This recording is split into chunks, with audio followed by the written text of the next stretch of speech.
Madam Deputy Speaker, and it's a pleasure to follow on from my honourable friend, I'll say, who is the chairman of the APPG for Students, and I'm the vice chair of it. I have to say it's been a pleasure working with you on the issue of championing students across our country, and I do agree with some of the points that he's already made. And also I want to lend my congratulations to my honourable friend, the Minister, for his continuation in his position and the work that he's been doing over the last year in championing this bill, as well as engaging more than probably any other universities minister I've ever worked with the sector. And I have to say that is to his credit, as well as to the Secretary of State too, who spoke earlier on today. And it's a great thing to see her in her seat earlier on. From the speech that the Prime Minister made outside Downing Street, when she made it quite clear that we have a responsibility as a party to put together our country again, to focus on unity, when black people struggle to get on in life, when people from lower socioeconomic backgrounds struggle to get on in life, all of those key components of that One Nation narrative can be applied quite coherently to this bill today. And we have a responsibility, and I've seen this from conversations with my honourable friend and also from reading the bill, to ensure that those people who haven't necessarily had the best start in life are able to get on. That is an absolute deep conservative message of aspiration.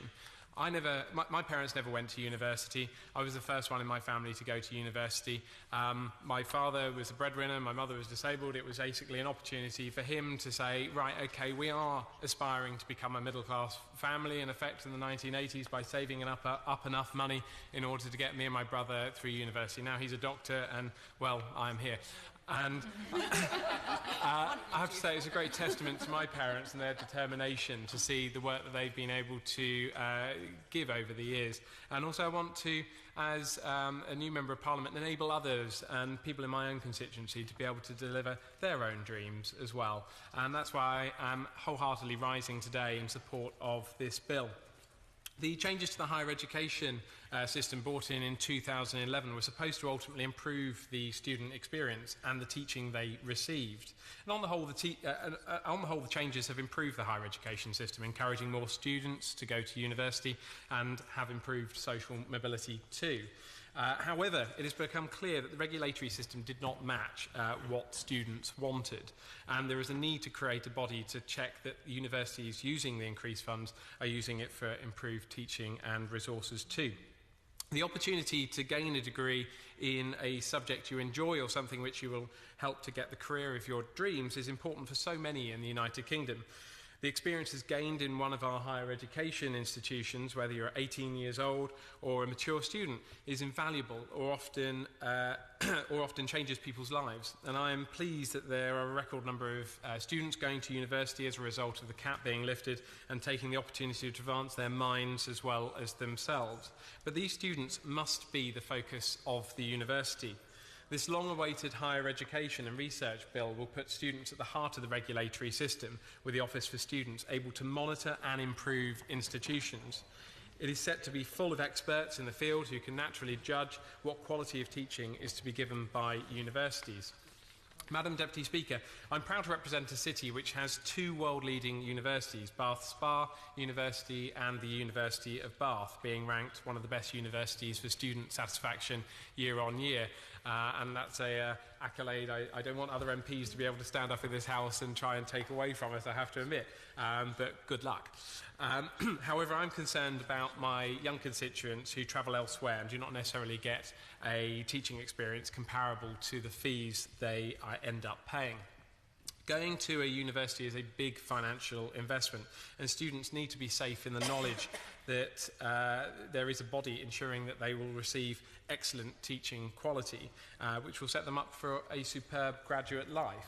And this new framework and the Office for Students will be able to monitor teaching quality and provide broad ideas about how best quality teaching can be achieved, without telling an institution how they should teach, assess, or content their courses. And this crucial independence for universities means they can maintain their individual flair, which attracts students whilst providing excellent teaching. This new scrutiny will not only provide assurances to students, but also to employers and the graduates that are hiring and have received excellent teaching and therefore have the skills that they are looking for.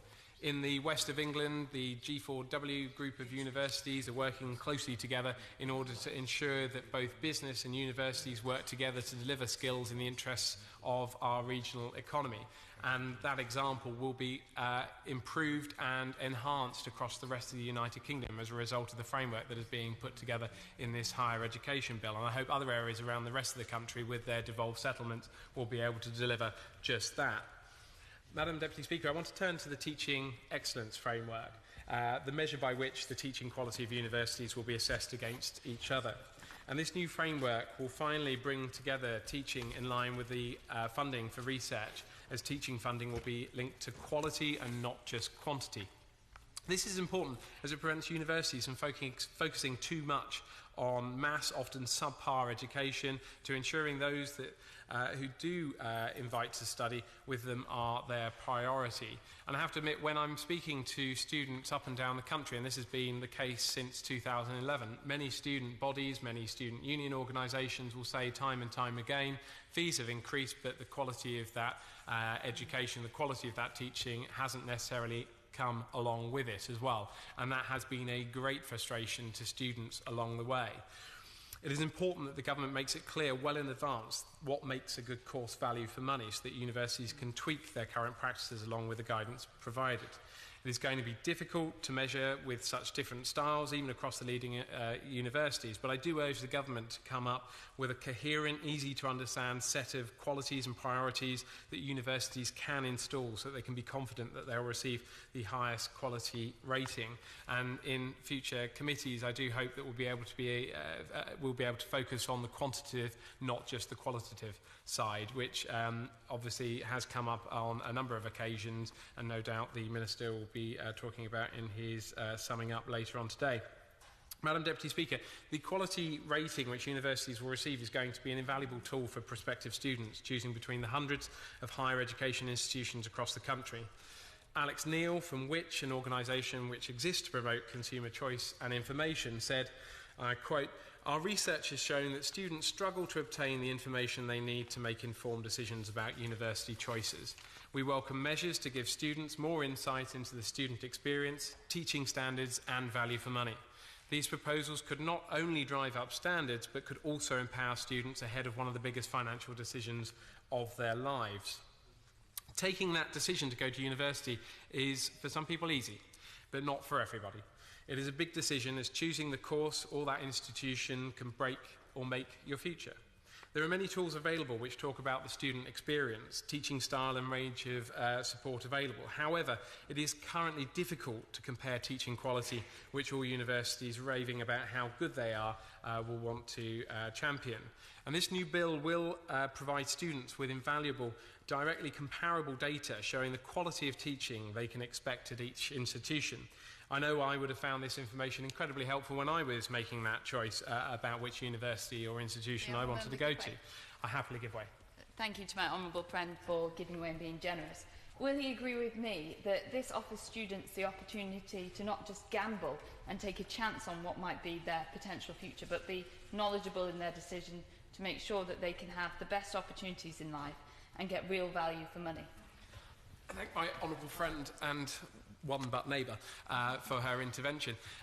Since 2011, students have said many times that they want more information available to them. In this digital age, it shouldn't be too difficult to just go online and find out in one certain place what is available to them in terms of the choices they want to make. The Careers and Enterprise company that's been created will hopefully end up streamlining careers advice and guidance, but this bill in itself puts at the very heart the student, and the student making that choice with the information freely available to them. So I completely agree with my honourable friend. As I said earlier, when fees rose in 2011, teaching quality was supposed to increase with it. And this new regime of focusing on teaching quality will be supported by the cap on fees a university can charge if they are not hitting the highest teaching quality. This power provides a good stick to stop universities disregarding the quality of teaching, which I know the university sector has championed for a long time.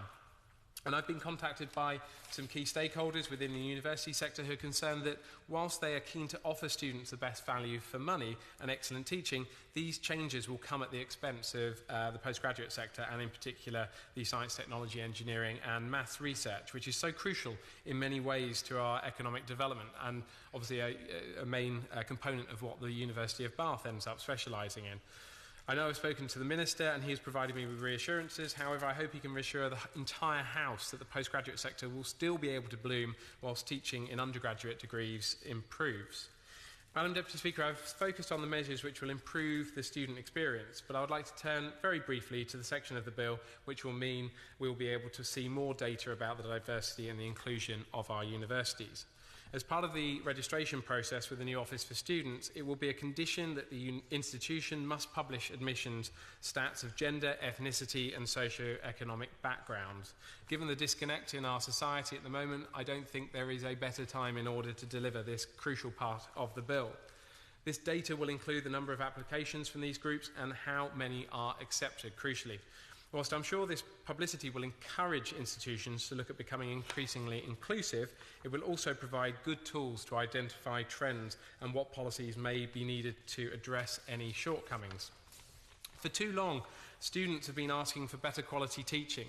They want to get a degree, but they don't want to know what they're doing in order to receive the best quality education to equip them for their future careers. I'm pleased that this government has taken action on this, finishing what they started with the changes to the Higher Education Bill in 2011, and students now can be confident that the education they receive is being scrutinised.